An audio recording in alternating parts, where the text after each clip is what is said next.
Haliyam qaysi raskraskaga qaysi marker to'g'ri kelishini bilmayotgan bo'lsangiz, bu video siz uchun. Ashet raskraskalari og'irlik darajasi bo'yicha 3 ga bo'linadi: yengil, o'rtancha va og'ir. Siz hozir ko'rayotgan albom bu oson darajaga kiradi, palitrasi kichkina, detallari katta hisoblanadi.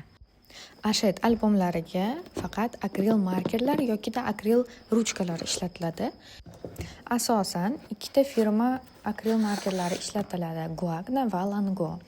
Oson tomlarga bemalol Lango firmasidan 96 talik yoki Guagna firmasidan 120 talik to'g'ri keladi.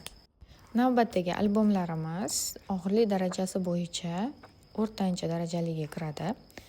Detallari maydalashadi, palitrasi sal kattalashadi.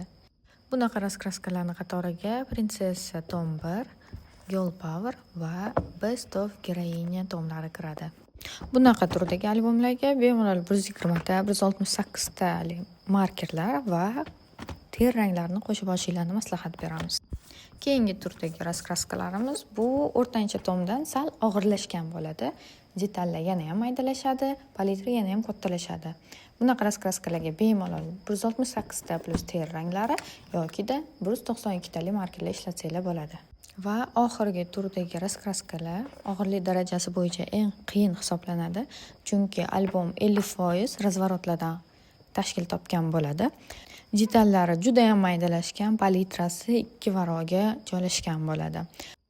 Bunaqa tomlarga mayda detallari bo'lgani uchun qulaylik tariqasida akril ruchkalar va albatta 240 ta yoki 288 talik marker naborlarini olishni maslahat beramiz.